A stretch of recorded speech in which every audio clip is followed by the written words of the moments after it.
In version 6.8, we added a hardware status bar at the bottom of the moving map, right there, just below the buttons and above the actual moving map. A couple advantages of doing this. First of all, at a glance you can see what the status is of the devices that you're connecting to and what the status is of various settings, but it also adds a little bit of space between the track up button and the north up button, as well as the buttons. Some of the feedback we got from users was that sometimes when they went to tap options 2 or north or track up, they would tap on the wrong thing. So this just adds a few extra pixels there, and hopefully that'll eliminate that problem. But let me explain what each of these mean. This displays the GPS status. So right now, because we are running this on a simulator, actually on a Mac Pro, essentially on a desktop, it is showing that the GPS location services is off. Normally this would just say GPS on, and it will be green. GPWS is what we released in 6.8, and that tells you if you're approaching terrain or an obstacle. It's an excellent safety feature.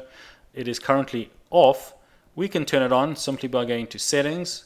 We can only show the markers. That shows the O and the T in front of you for obstacle and terrain, or you can show all, and what all will do is show those markers plus some information up in the top right hand corner over there. You'll notice that it's gone green because it's on. Airspace on means we'll be showing the airspace warnings in the bottom right hand corner. We've now made that an option, and this will tell you if you're actually going to see those or not. So that just gives you comfort knowing that you'd actually see an airspace warning if you flew into an airspace.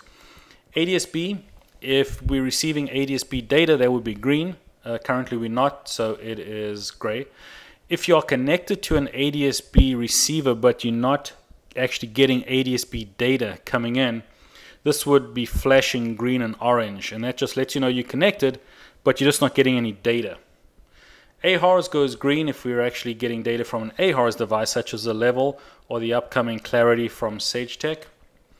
And Zaon will go green if we're actually receiving traffic information from the Zaon AHRS.